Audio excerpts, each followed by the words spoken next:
So, I had a stroke. It's been a few years now. I am 51 at the time that I'm making this video. But 7 years ago, in 2017, I was 44 years old at the time, and I had a stroke. And in today's video, I want to share with you a little bit about what happened to me, and hopefully it might be able to benefit other people who are potentially going through a stroke or know somebody who might be.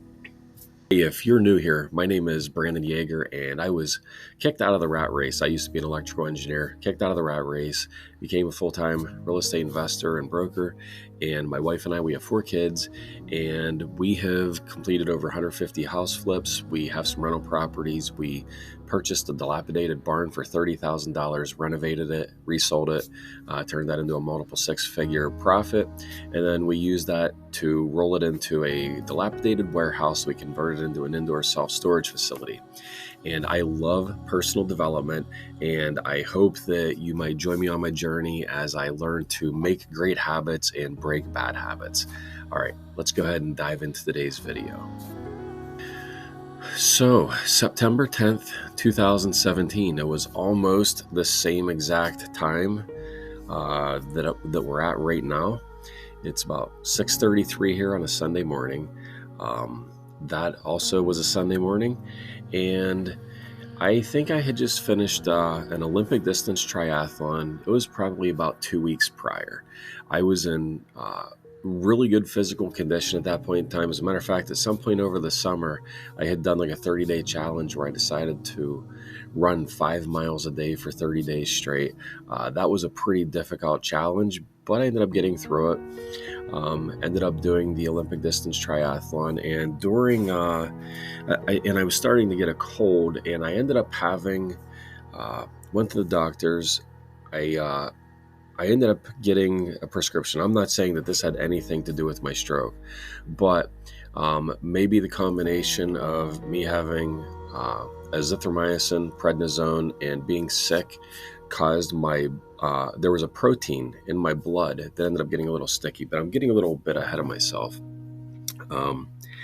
6:30 in the morning, and this is gonna be a little bit difficult to admit, but the fact of the matter is I went to go to the bathroom. I went to sit down on the toilet, and as pretty much like as soon as I sat down, I felt this weird sensation go over the left side of my body, and I had never felt anything like that before, and I knew that something wasn't right. So I went to stand up, and my left leg wasn't really working, and I couldn't grab the wall with my left hand. And I quickly realized that like the left side of my body wasn't functioning properly.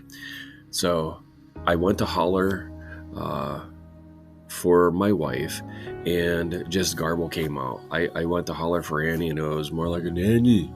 And like I knew that half of my speech was, I knew that my speech was impaired. And in that bathroom that I was using, it was the kids' bathroom across the hallway. So I kind of drug my leg over across the hallway, went over to the bed. I shook my wife, and I was telling her, Annie, and she like rips off her mask, and she's like, what? And I said, I think I'm having a stroke. And she's like, what? I was like, I think I'm having a stroke. Crazily, we never had aspirin in our house before. And by the way, too, so this is not a medical video. Consult your own doctors and everything like that, because subsequently I found that if I had like a bleed in my brain that was causing the stroke, that potentially taking aspirin might not have been a smart decision. It might have allowed the blood to flow out quicker. But we never had aspirin in our house, and the week before, Annie had ended up buying a full container of a container of full-size aspirin. She ran out, crushed some up, gave me water, and made me drink it. And there was a lot happening in this very short amount of time. She got me the aspirin. she starts to call 911, and as I was walking out into the hallway, my oldest daughter, Aliana, she comes walking out of their bedroom door. She heard a commotion, wasn't sure what was happening. And I met her in the hallway there, and I had a gray t-shirt on, and the front of it was all wet. She at first thought that I had been shot. And she has this look in her face like, what's going on? What's wrong? And I told her, I think I'm having a stroke. And I'm saying it in that voice just to, I guess, make you realize that was one of the biggest symptoms that I had, was my speech. And she just like, Ellie's like almost like kind of running in place, and she starts like welling up in tears and like shaking her head no.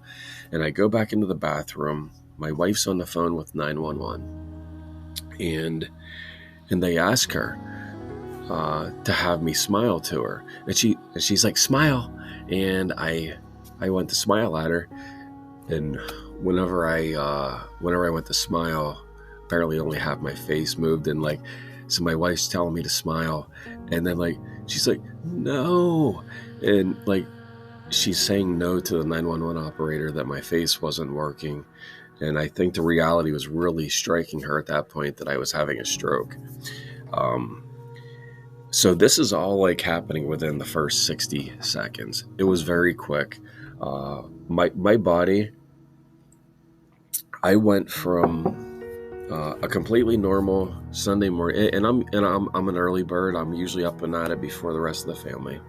So basically, a lot of things had happened very quickly, and I honestly wasn't sure if I mean, this is all like in the first 60 seconds that I get this aspirin into me, running to Ellie in the hallway, Annie's on with 911 at the same time, and I honestly didn't know if I was going to be alive 60 seconds later. I went from being completely normal, typical Sunday morning, to instantly having half of my body shutting down, not being able to talk, not being able to use my left hand, dragging my leg. My face was drooping, like the left side of my face, and I can notice it still. Like I know that it doesn't have like 100% functionality, but I'm far better off than like many people. I can't remember the statistics, but like 1 out of 5 people who have a stroke end up dying, and I did not know if I was going to be alive or dead in a very short amount of time. My oldest son was away at college. The 5 of us, we gathered out here in the next room. I gathered us up, and I started to pray. And we were just, my family might have been a wreck, but I was, surprisingly, I was thinking very clearly through everything. I knew that I may be dead within the next 60 seconds. I really wasn't sure what was happening and what was going on with my body, but I knew that I just needed to turn it over to God and let him. And honestly, if that was my moment, I was ready. I'm a saved Christian, and if that was God's will, that at that point in time, he was ready for me to come home, I was ready. I've lived a good life, and I didn't have any very young kids. That always weighed on me, having very young kids. Would my wife be able to take care of them at that time? And at that point, I know that, you know what, if it's the time, that they will all find a way to survive and thrive.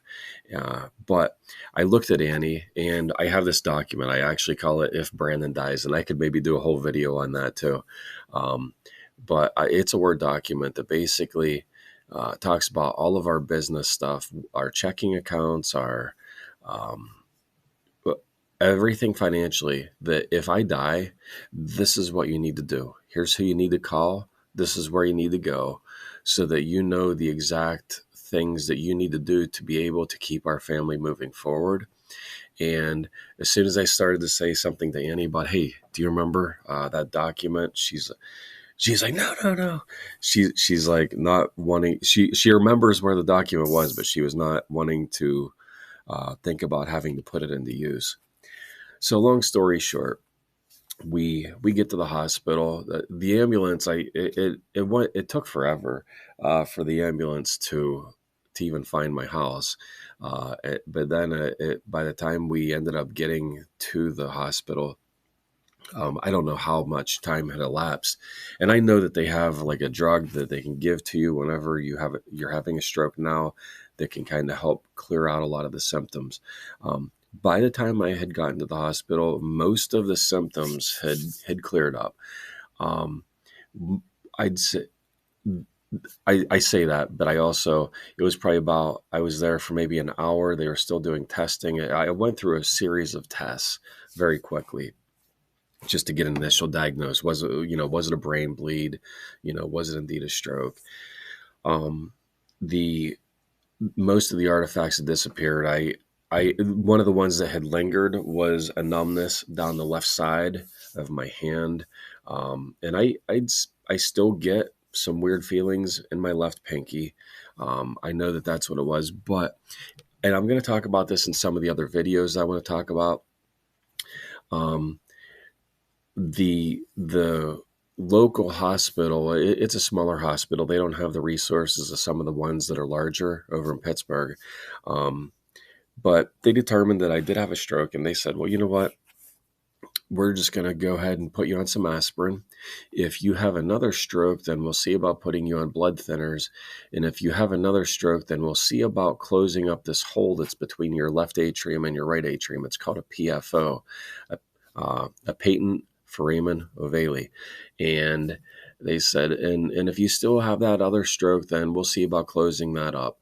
And that didn't sit very well with my wife. She began a quest of really looking into this, and what the stroke ended up being determined at that point. They call it a cryptogenic stroke, which is basically a stroke of, where they don't exactly know the cause.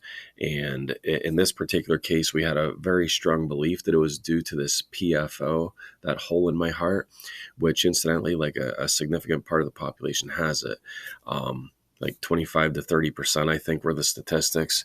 But it was weird. I just kept saying the word, like, and I'm going to talk about this in a separate video. Again, anxiety is what ended up coming next. I never heard about, or I never experienced anxiety in my entire life. As a matter of fact, most of the time when people would talk about anxiety, my typical thought process was, well, you know what, maybe you should suck it up, buttercup. And it wasn't until I went through like a body stricken anxiousness that I actually could potentially relate to somebody who, whenever they say they have it, I could potentially understand what they're talking about. So I'll save that though for a different video, because that's a big part of the story. My wife got me through that, and it was a very humbling next several months, and the recuperating and everything like that. But I'll tell you this, I was blessed in the fact that being a real estate investor and a real estate broker, I don't even know if I had my license at that point in time, but I was at least doing the investment. I don't know if if I had had a regular job, I don't know if I would have had the time off to properly recuperate that I did end up having. It was nice to be able to focus on regaining my physical and mental health and well-being while recovering at a pace that I felt comfortable with.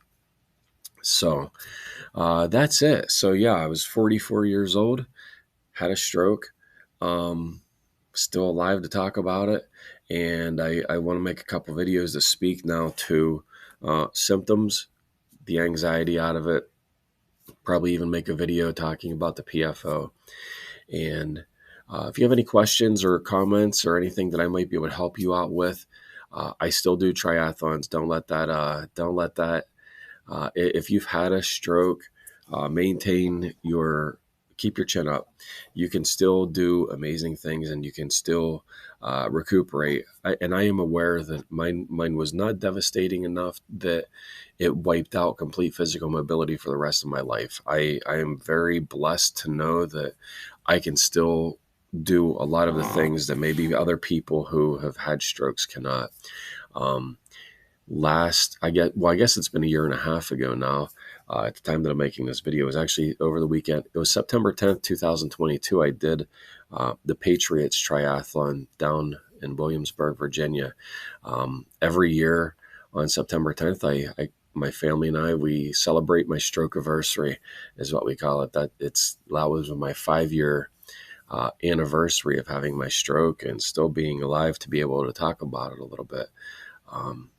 Anyway, I hope you found some value in the video, and if not, maybe you learned a little bit more about me, and maybe something struck a chord. Again, if you have any questions, comments, and by the way, if you have not subscribed to my channel, feel free. This is day number 3 of my 30-day video challenge, and looking to up my game, change some lives, and help people to help hold me accountable to live a better life as well. All right, see you in the next video. Thanks.